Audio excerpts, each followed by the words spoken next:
Hi everyone, welcome back to Homegrown Handmade. I'm Allison and I am super excited today. I'm gonna show you all my green chili corn chowder recipe. It's a recipe we came up with here a couple of weeks ago. I was looking for corn chowder recipes. I have a big bag of frozen corn that I bought from Costco, and I've been trying to find ways to use it up to free up some more freezer space.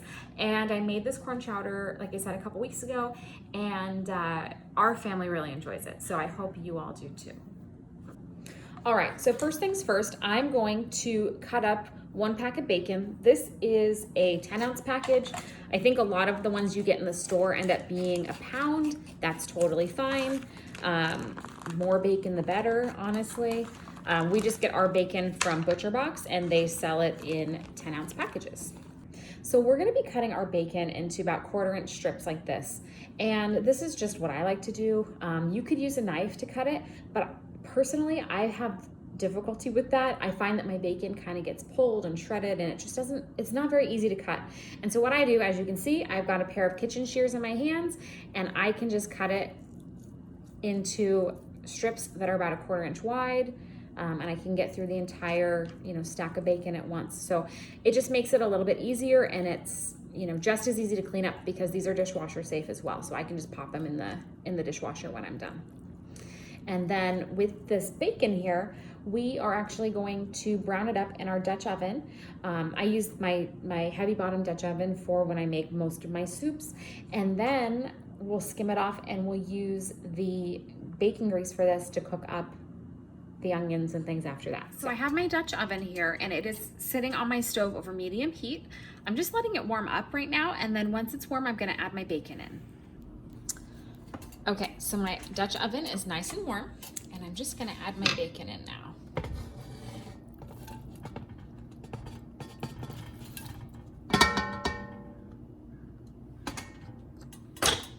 My bacon's looking just about done, so I'm using a slotted spoon so that I can save as much of that grease in the bottom of my pan as possible. And then I'm putting it into a bowl over here. I'll show you in just a moment. Putting it into a bowl that I have that's already lined with a paper towel so that it can drain off. All right, so now I'm going to chop up 2 onions. These are sweet onions. You can use yellow onions if you can't find the sweet onions. I just like that they have a little bit of a milder flavor. And I'm gonna dice them up so that we can cook them in our reserved bacon grease.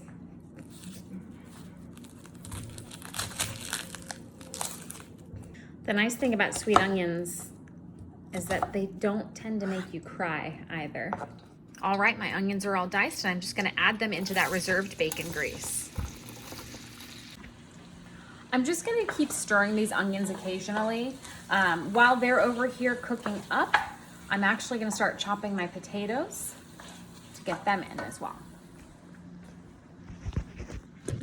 So I have my onions in the bacon grease back there. I'm going to be stirring it occasionally. And while those are cooking, I'm dicing some potatoes or chopping them. I'm just quartering these little guys. I have about 3 pounds of potatoes here that I'm working on. And so again, you don't have to use the same small potatoes like I am. You can use a russet or Yukon Gold or whatever you have access to, really. You just wanna make sure that you're chopping them into these little kind of bite-sized pieces, if you will.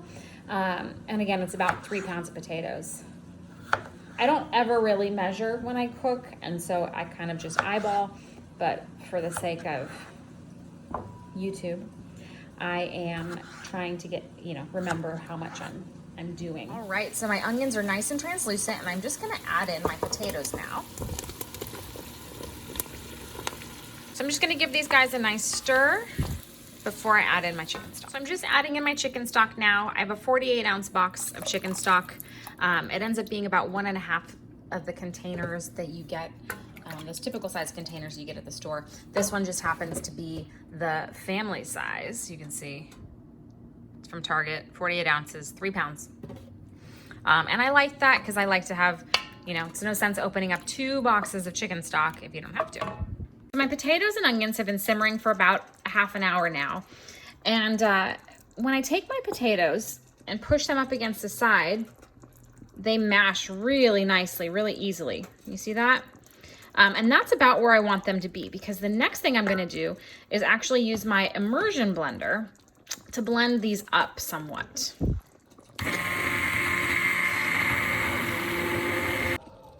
I will say one little, I guess, advice of warning. If you don't have an immersion blender like this and you plan to use a regular blender, make sure that you have something that is designed for using with hot soups. If you have something like a Vitamix, that should be fine, and some of the other higher end blenders. But from personal experience, I actually had put a soup I was making before I had my immersion blender. I was putting it into my Magic Bullet, and with the heat of the soup, when it mixes, it kind of creates this negative pressure, if you will, almost like a vacuum seal. And when I finally got it to open, the hot soup exploded all over the place, all over me, burnt my arms. So just keep that in mind. If you don't have an immersion blender, make sure that your blender that you are using is something specific that allows for hot soups. Otherwise, you're gonna wanna invest in one of these bad boys. I'll put a link down below for the one that I have. You don't have to get this one. This is a KitchenAid. I love it, but you also don't have to have a KitchenAid. Any immersion blender will do. All blended up now.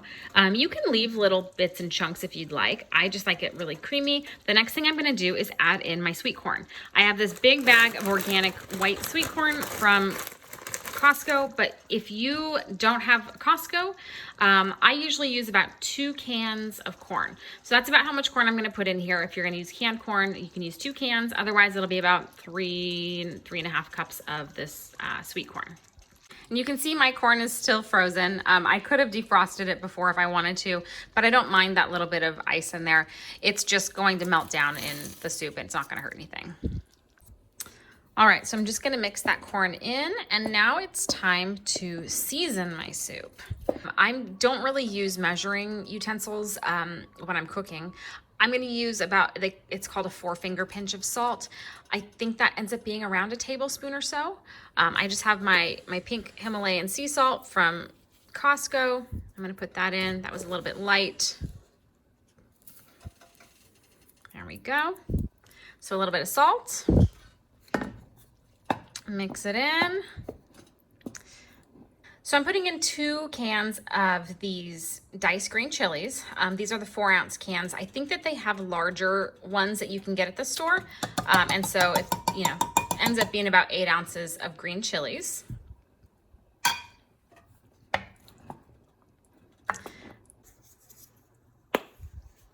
Next, I'm gonna add some chipotle powder.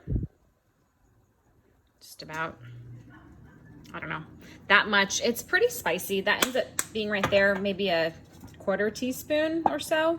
It does have quite a bit of a kick to it, so I would leave it there if you don't like spice. If you don't like spice at all, actually you can leave it out. Add in about a 1/2 teaspoon of smoked paprika.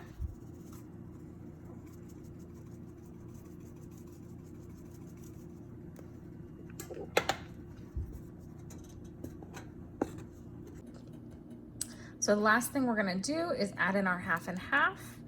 I'm doing about 1.5 cups total. Again, just eyeballing it.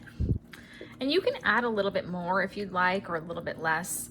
The 1/2 and 1/2 really balances out some of the spice. So if you don't like spicy, you can add a little bit extra. If you do, you can add extra spice or do a little bit less 1/2 and 1/2. But I did about 1.5 cups. We're gonna get that 1/2 and 1/2 mixed in really nicely, and that's it. All that's left to do is serve and add our bacon.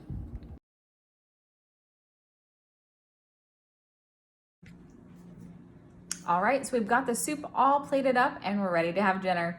I hope you all enjoyed this recipe. Leave a comment down below if you liked it. Give it a thumbs up, and we look forward to seeing you next time. Bye.